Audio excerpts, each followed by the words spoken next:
യേശുപരാ ജീവനെനിക്കായി വെടിഞ്ഞു ദേവേശ. ലോകരക്ഷകനായ ക്രിസ്തു യേശുവിന്റെ മാധുര്യമേറിയ നാമത്തിൽ എല്ലാ ശ്രോതാക്കൾക്കും ക്രിസ്തീയ അഭിവാദ്യങ്ങൾ അറിയിക്കുകയാണ്. എം ജ്യോതി നീതിയുടെ ആഭിമുഖ്യത്തിൽ ഓരോ ദിവസവും നടത്തുന്ന മരുവിൽ മന്ന എന്ന ഈ പ്രോഗ്രാമിൽ ദൈവവചനം പഠിക്കുവാനുള്ള ഒരവസരം കൂടെ ദൈവം നമുക്ക് നൽകിയിരിക്കുകയാണ്. അപ്പോസ്തലനായ പൗലോസ് എഫേസ്യർക്ക് എഴുതിയ ലേഖനം 3-ാം അധ്യായത്തിന്റെ 14 മുതൽ 21 വരെയുള്ള വാക്യങ്ങളാണ് നാം ഈ ദിവസങ്ങളിൽ പഠിച്ചുകൊണ്ടിരിക്കുന്നത്. ഇന്ന് നമ്മൾ പ്രാർത്ഥന എന്ന വിഷയത്തിലുള്ളതായ ബന്ധത്തിൽ രണ്ടാമത്തെ അപേക്ഷ എന്താണ്? എഫേസ്യ ലേഖനം 3-ാം അധ്യായം 17-ാമത്തെ വാക്യത്തിൽ വായിക്കുന്നു, ക്രിസ്തു വിശ്വാസത്താൽ ഹൃദയങ്ങളിൽ വസിക്കേണ്ടതിന് പ്രാർത്ഥിക്കുന്നു എന്നുള്ള ആശയം. ഇത് രണ്ടാമത്തെ അപേക്ഷയാണ്. ക്രിസ്തു വിശ്വാസത്താൽ ഹൃദയങ്ങളിൽ വസിക്കട്ടെ. ആരുടെ ഹൃദയത്തിൽ? വിശ്വാസിയുടെ ഹൃദയത്തിൽ ക്രിസ്തു വിശ്വാസത്താൽ വസിക്കട്ടെ. അപ്പോൾ ക്രിസ്തു വിശ്വാസത്താൽ നിങ്ങളുടെ ഹൃദയങ്ങളിൽ വസിക്കണം. വിശ്വാസിയുടെ ഹൃദയങ്ങളിൽ വിശ്വാസത്താൽ ക്രിസ്തു വസിക്കണം. അതിനു വേണ്ടിയാണ് പൗലോസ് പ്രാർത്ഥിക്കുന്നത്. ഇവിടെ വസിക്കുക എന്ന പദത്തിന്റെ അർത്ഥം സ്ഥിരമായ വാസസ്ഥലത്തിരിക്കുക എന്നാണ്. കുറച്ചു നാളത്തേക്ക് തങ്ങുക എന്നല്ല, താമസം ഉറപ്പിക്കുക, ഒരു വീട്ടിൽ താമസിക്കുക, പ്രവേശിക്കുക, സ്ഥിരമായി പാർക്കുക, സ്വന്തമായി കരുതിയിരിക്കുക എന്നൊക്കെ അർത്ഥമാണ്. ആ വാക്ക് നമ്മളോട് വിശദീകരിക്കാം. വാസസ്ഥലം എന്നുള്ളതിന് ഗ്രീക്ക് ഭാഷയിൽ കറ്റോയിക്കൈൻ എന്നുള്ള ഗ്രീക്ക് പദമാണ് ഉപയോഗിച്ചിരിക്കുന്നത്. നിങ്ങളതിൽ ഭാരപ്പെടേണ്ട. ഈ പദങ്ങൾ ഞങ്ങൾ ഇടയ്ക്ക് ദൈവവചന പഠനത്തിലുള്ളതായ ബന്ധത്തിൽ ചില എബ്രായ പദങ്ങള്, ചില ചില ഗ്രീക്ക് പദങ്ങളൊക്കെ ഞങ്ങൾ പറയും. അപ്പോൾ വാസസ്ഥലം എന്നുള്ളതിന് ഗ്രീക്ക് ഭാഷയിൽ കറ്റോയിക്കൈൻ എന്നുള്ള പദമാണ്. വാസസ്ഥലം എന്ന് ഈ പദം ഉപയോഗിക്കുമ്പോൾ അത് ഒന്നാമതായിട്ട് ഉപയോഗിക്കുന്നത് ക്രിസ്തുവിലുള്ള ദൈവത്വത്തിന്റെ ഗുണങ്ങളുടെയും ശക്തികളുടെയും ആകെയുള്ള വാസം എന്നാണ്. ക്രിസ്തുവിലുള്ള ദൈവത്വത്തിന്റെയും ഗുണങ്ങളുടെയും ശക്തികളുടെയും ആകെയുള്ള വാസസ്ഥലം എന്നാണ്. കൊലോസ്യ ലേഖനം 1-ാം അധ്യായം 19-ാമത്തെ വാക്യത്തിൽ നമ്മൾ വായിക്കുന്നത്, അവനിൽ സർവസമ്പൂർണതയും വസിപ്പാനുണ്ടോ. ആരെ? ദൈവത്തിൻ്റെതായ സകല സമ്പൂർണതയും ക്രിസ്തുവിൽ വസിക്കുവാൻ എന്ന് പറഞ്ഞ സ്ഥിരമായി വസിക്കുക. കൊലോസ്യർ 2:9 നമ്മൾ വായിക്കുന്നത്, അവനിലല്ലോ ദൈവത്തിന്റെ സർവസമ്പൂർണതയും ദേഹരൂപമായി വസിക്കുന്നത്. അതിൽ ക്രിസ്തുവിൽ ദൈവത്തിന്റെ സകല സമ്പൂർണതയും ദേഹരൂപമായി വസിക്കുന്നു എന്ന് പറഞ്ഞാൽ സ്ഥിരമായി വസിക്കുന്നു. അതാണ് ഒന്നാമത്തെ ഉപയോഗം. 2, വസിക്കുക എന്നുള്ളത് ഉപയോഗിച്ചിരിക്കുന്നത്, വാസസ്ഥലം ഉപയോഗിച്ചിരിക്കുന്നത് വിശ്വാസികളിൽ വിശ്വാസികളുടെ ഹൃദയങ്ങളിൽ ക്രിസ്തുവിൻ്റെതായിരിക്കുന്ന വാസമാണ്. അതായത് നിങ്ങളുടെ ഹൃദയങ്ങളിൽ ഒരു ഭവനം ഉണ്ടാക്കുക എന്ന അർത്ഥത്തിലാണ്. 3-ാം അധ്യായം 17-ാമത്തെ വാക്യത്തിൽ നമ്മൾ വായിച്ചു കഴിഞ്ഞു, ക്രിസ്തു വിശ്വാസത്താൽ നിങ്ങളുടെ ഹൃദയങ്ങളിൽ വസിക്കേണ്ടതിന് വരം നൽകണമെന്ന്. അപ്പോൾ വിശ്വാസിയുടെ ഹൃദയത്തിൽ ക്രിസ്തു സ്ഥിരമായി വസിക്കുന്നതിനെയാണ് ഡ്വെല്ലിംഗ് അല്ലെങ്കിൽ വാസസ്ഥലം എന്ന് ഉദ്ദേശിക്കുന്നത്. മൂന്നാമത്തെ ഉപയോഗം വാസസ്ഥലം എന്നത് ഉപയോഗിക്കുന്നത് ഒരു പ്രദേശത്തെ സാത്താന്റെ വാസസ്ഥലമാണ്. വെളിപ്പാട് പുസ്തകം 2-ാം അധ്യായത്തിന്റെ 13-ാമത്തെ വാക്യത്തിൽ വായിക്കുന്നുണ്ട്, നീ എവിടെ പാർക്കുന്നു എന്നും അത് സാത്താന്റെ സിംഹാസനം ഉള്ളതെന്ന് ഞാൻ അറിയുന്നു, നീ എന്ന നാമം മുറുകെ പിടിച്ചിരിക്കുന്നു, നിങ്ങളുടെ ഇടയിൽ സാത്താൻ പാർക്കുന്നുണ്ടെന്ന് തന്നെ. അപ്പോൾ ഒരു പ്രദേശത്ത് സാത്താന്റെ വാസസ്ഥലം എന്നർത്ഥമാക്കത്തക്ക നിലകളിൽ ഈ ഗ്രീക്ക് പദം ഉപയോഗിച്ചിട്ടുണ്ട്.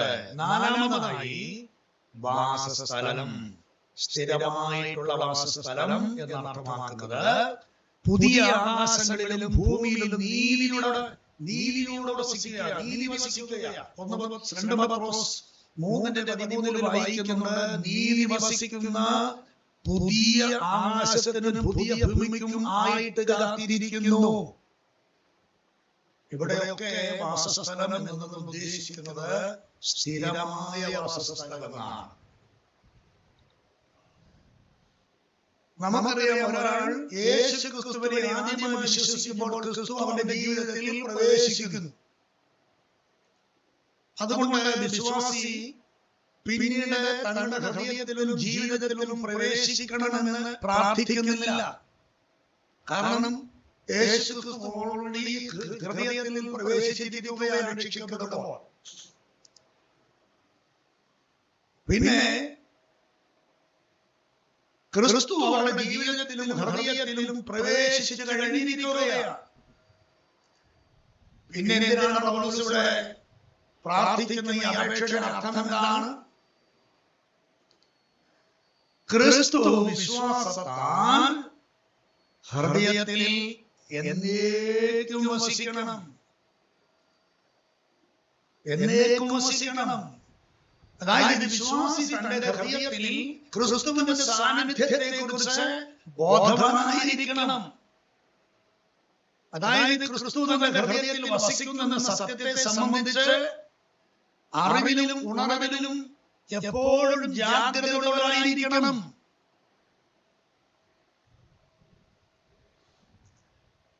ക്രിസ്തുവിനെ പിന്തുടരുവാൻ വിശ്വാസിയെ പ്രേരിപ്പിക്കുന്നത് അവന്റെ ഉള്ളിൽ ക്രിസ്തുവിന്റെ സാന്നിധ്യം ഉണ്ടെന്നുള്ളതാണ്. തന്റെ ഉള്ളിൽ വസിക്കുന്ന ക്രിസ്തുവിനെ കുറിച്ചുള്ള ബോധവും ഉണർവും വിശ്വാസിക്ക് എത്രമാത്രം അധികമോ ഉണ്ടാകുമോ അത്രമാത്രം അധികമായി അവൻ ക്രിസ്തുവിൽ നടക്കുകയും ജീവിക്കുകയും ചെയ്യും. അതുകൊണ്ട് പ്രിയമുള്ളവരെ, വിശ്വാസത്താൽ ക്രിസ്തു വിശ്വാസിയുടെ ഹൃദയത്തിൽ വസിക്കുന്നു എന്നറിയുക. ബൈബിളിൽ വിശ്വാസം എന്ന് പറയുമ്പോൾ സത്യത്തിനും വാസ്തവത്തിലുള്ള ജീവിതം വിശ്വാസത്തോടെ സമർപ്പിക്കുക എന്നാണ്. അതുകൊണ്ടാണ് പൗലോസ് പറയുന്നത്, ഞാൻ ക്രിസ്തുവിനോടുകൂടെ ക്രൂശിക്കപ്പെട്ടിരിക്കുന്നു, എന്നെ ജീവിക്കുന്നത് ഞാനല്ല, ക്രിസ്തു എന്നിൽ ജീവിക്കുന്നു. ഇപ്പോൾ ഞാൻ ജഡത്തിൽ ജീവിക്കുന്നു, എന്നെ സ്നേഹിച്ച് എനിക്ക് വേണ്ടി തന്നെത്താൻ ഏൽപ്പിച്ചു കൊടുത്ത ദൈവപുത്രനാത്രേ ഞാൻ ജീവിക്കുന്നത്. ഗലാത്യർ 2:10 വാക്യത്തിലാണ്.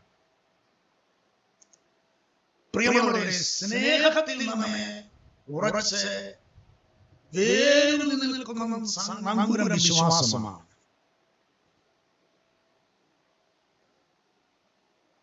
നമ്മെ അവന്റെ ഹൃദയത്തിനനുസരിച്ച് സ്ഥിരമായി നട്ടുവയ്ക്കുമ്പോൾ കർത്താവിനെ അനുവദിക്കുന്ന പക്ഷം നമ്മെ വീഴുന്നതിൽ നിന്ന് രക്ഷിക്കുന്ന ദൈവത്തിന്റെ കൃപയുടെ പ്രവൃത്തിയാണ് ഉറപ്പിക്കൽ എന്ന് പറയുന്നത്. വേരുകൾ നന്നായി പടർന്ന് വളർന്ന് ദൈവസ്നേഹത്തിൽ നമ്മെ ഉറപ്പിച്ചു നിർത്തുമ്പോൾ അടിസ്ഥാനം ഉറപ്പിച്ച് ഇട്ടു എന്ന് നമുക്ക് പറയാൻ സാധിക്കും. നിങ്ങളൊരു വിശ്വാസിയാണെങ്കിൽ യേശു ക്രിസ്തുവിന്റെ ഹൃദയത്തെ തന്റെ ആലയമാക്കി എന്ന് മനസ്സിലാക്കണം. യേശു ക്രിസ്തുവിനെ കടക്കാൻ പാടില്ലാത്ത ഏതെങ്കിലും ഭാഗമോ മുറികളോ നമ്മുടെ ജീവിതത്തിൽ ഉണ്ടോ എന്ന് നാം ചിന്തിക്കേണ്ടത് ആവശ്യമാണ്. രണ്ടാമത്തെ അപേക്ഷയാണ് ക്രിസ്തു വിശ്വാസത്താൽ നമ്മുടെ ഹൃദയങ്ങളിൽ വസിക്കണം എന്നുള്ളത്. മൂന്നാമത്തെ അപേക്ഷ അതിന്റെ 18-ാമത്തെ വാക്യത്തിൽ വായിക്കുന്നത്, നിങ്ങൾ സ്നേഹത്തിൽ വേരൂന്നി അടിസ്ഥാനപ്പെട്ടവരായി വീതിയും നീളവും ആഴവും ഉയരവും എന്ത് എന്ന സകല വിശുദ്ധന്മാരോടും കൂടെ ഗ്രഹിപ്പാൻ. പൗലോസിന്റെ മൂന്നാമത്തെ അപേക്ഷ ആത്മീയ കാര്യങ്ങളെ ഗ്രഹിപ്പാൻ, അതായത് പൂർണ്ണ പരിജ്ഞാനമുള്ളവരായിരിക്കുവാൻ അപേക്ഷയാണ് പൗലോസിന്റെ മൂന്നാമത്തെ അപേക്ഷ. എഫെസ്യലേഖനം 1 മുതൽ 3 വരെ അധ്യായങ്ങളിൽ കൊടുത്തിരിക്കുന്ന ദൈവത്തിന്റെ നിത്യമായ ഉദ്ദേശത്തെയും മഹത്തായ രക്ഷയെയും മനസ്സിലാക്കേണ്ടതാണ്. അത് വളരെ പ്രധാനപ്പെട്ട കാര്യമാണ്. ഈ അധ്യായത്തിൽ നമ്മൾ കാണുന്നത് 1 മുതൽ 3 വരെയുള്ള അധ്യായങ്ങളിൽ നമ്മൾ കാണുന്നത് ദൈവത്തിന്റെ വലിയ അനുഗ്രഹങ്ങൾ, ദൈവത്തിന്റെ ജ്ഞാനവും ശക്തിയും, ദൈവത്തിന്റെ കരുണയും കൃപയും, ക്രിസ്തുവിനാൽ ഉണ്ടാക്കപ്പെട്ട നിരപ്പും സമാധാനവും, പിന്നെ സഭ അതെന്താകുന്നു, ക്രിസ്തുവിന്റെ വലിയ മർമ്മം, അതായത് ദൈവം ഉണ്ടാക്കുന്ന പുതിയ ജനസമൂഹം, ഇവയെക്കുറിച്ചൊക്കെ വളരെ ആഴമായി നമ്മൾ പഠിക്കേണ്ടതാണ്. 1 മുതൽ 3 വരെ അധ്യായങ്ങളിൽ നാം അതിനെക്കുറിച്ചൊക്കെ വിശദമായി കഴിഞ്ഞ എപ്പിസോഡുകളിൽ നമ്മൾ പറഞ്ഞിട്ടുണ്ട്. ഇവിടെ പൗലോസിന്റെ അപേക്ഷയിൽ നമുക്ക് കാണാൻ സാധിക്കുന്നത് എന്താണ്? സ്നേഹത്തിൽ വേരൂന്നി എന്ന് നമ്മൾ വായിക്കുന്നു. ആത്മീയ കാര്യങ്ങളെ ഗ്രഹിപ്പാൻ തക്കവണ്ണം പൂർണ്ണ പരിജ്ഞാനമുള്ളവരാക്കണം. ക്രിസ്തുവിൽ വേരൂന്നി അടിസ്ഥാനപ്പെട്ടിരിക്കുന്നു. സ്നേഹത്തിൽ വേരൂന്നി. എന്താണ് സ്നേഹം എന്നുള്ളത്? സ്നേഹം എന്നുള്ളതിന് എബ്രായ ഭാഷയിൽ അഹവാഹ് എന്ന പദമാണ് ഉപയോഗിച്ചിരിക്കുന്നത്. വാക്ക് 55 പ്രാവശ്യം പഴയ നിമിത്തമുണ്ട്. അതിന്റെ ക്രിയാധാതു ആഹേബ് അഥവാ അഹവ് 250 പ്രാവശ്യം പഴയ നിയമത്തിൽ ഉപയോഗിച്ചിട്ടുണ്ട്. ഈ സ്നേഹം എന്നുള്ള ഈ വാക്കിന്റെ അർത്ഥം പഴയ നിയമത്തിൽ ഉപയോഗിച്ചിരിക്കുന്ന സ്ത്രീ പുരുഷന്മാർക്ക് തമ്മിലുള്ള സ്നേഹമാണ്. ഉൽപ്പത്തി പുസ്തകം 29:30 യാക്കോബ് റാഹേലിനെ സ്നേഹിച്ചു. രണ്ടാമത് സുഹൃത്തുക്കൾ തമ്മിലുള്ളതായ സ്നേഹമാണ്. ജോനാഥാൻ ദാവീദിനെ തന്റെ പ്രാണനെ പോലെ സ്നേഹിച്ചു. 1 ശമൂവേൽ 13:8. മൂന്നാമത് ദൈവത്തിന്റെ സ്നേഹമാണ്. ആവർത്തനം 7:8 വായിക്കുന്നു, യഹോവ നിങ്ങളെ സ്നേഹിക്കുന്നത് കൊണ്ട്. അവൾ ഈ 3 വിധത്തിലാണ് സ്നേഹം എന്ന പദം ഉപയോഗിച്ചിരിക്കുന്നത്. പ്രത്യേകിച്ച് പഴയ നിയമത്തിൽ ഒരു സ്ത്രീയും പുരുഷനും തമ്മിലുള്ളതായ, അല്ലെങ്കിൽ സ്ത്രീ പുരുഷന്മാർക്കുള്ളതായ സ്നേഹം. 2 സുഹൃത്തുക്കൾ തമ്മിലുള്ളതായ സ്നേഹം. 3 ദൈവത്തിന്റെ സ്നേഹം.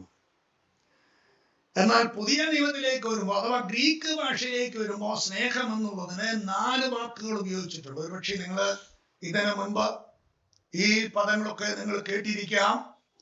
ഞാനത് വിശദീകരിക്കാൻ താല്പര്യപ്പെടുന്നില്ല. എങ്കിലും വളരെ വേഗത്തിൽ ചില കാര്യങ്ങൾ ഞാൻ പറയുകയാണ്. ഗ്രീക്ക് ഭാഷയിൽ ഒന്നാമത് ഉപയോഗിച്ചിരിക്കുന്ന പദം സ്റ്റോർഡേ എന്ന പദമാണ്. കുടുംബബന്ധത്തിൽ പ്രത്യക്ഷമാകുന്ന സ്നേഹം, വാത്സല്യം, മാതാപിതാക്കളും മക്കളും തമ്മിലുള്ളതായ സ്നേഹമാണ് സ്റ്റോർഡേ. പുതിയ നിയമം ഈ പദം ഉപയോഗിച്ചിട്ടില്ല. രണ്ടാമത്തെ ഗ്രീക്ക് പദം ഇറോസ് എന്നാണ്. കാലികമായ ആഹ്ലാദം പ്രദാനം ചെയ്യുന്ന ലൈംഗിക സ്നേഹമാണ്. പക്വത എത്തിയിട്ടില്ലാത്ത സ്നേഹം അഥവാ കാമം ആണ് ഇറോസ് എന്ന പദം. ഈ പദവും പുതിയ നിയമത്തിൽ ഉപയോഗിച്ചിട്ടില്ല എന്ന് കാണാൻ സാധിക്കും. മൂന്നാമത്തെ ഗ്രീക്ക് പദം ഫിലിയ എന്നുള്ളതാണ്. പ്രിയം എന്നാണ് ഇതിന്റെ അർത്ഥം.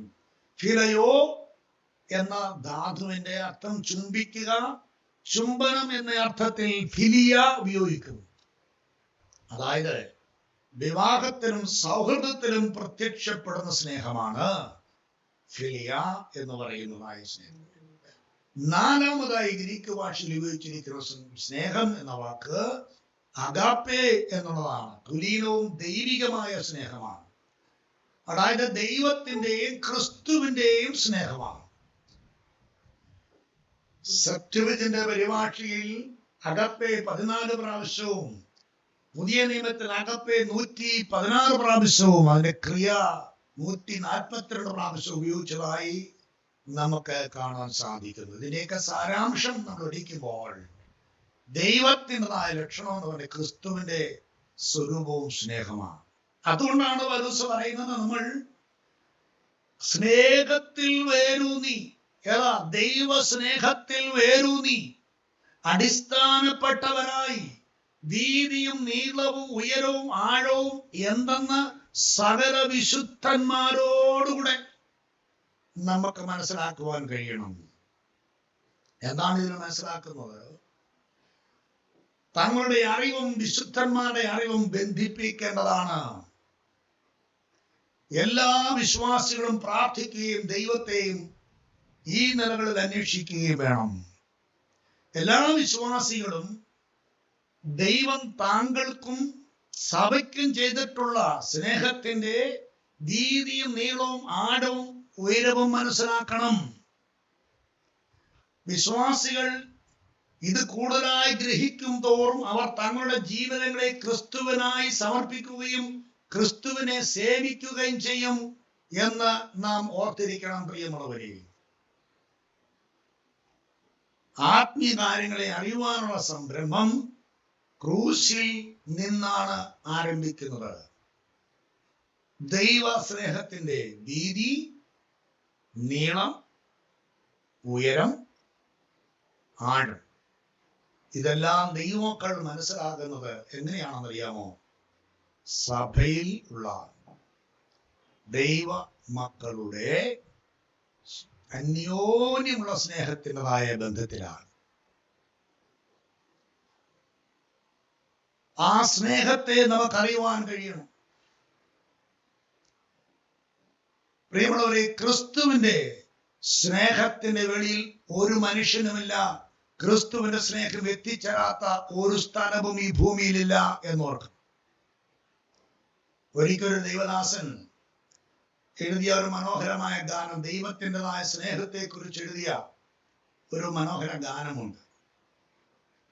അതിൽ അദ്ദേഹം ക്രിസ്തുവിന്റെ അതിരറ്റ സ്നേഹത്തെ കുറിച്ച് വിവരിച്ചിട്ടുണ്ട്.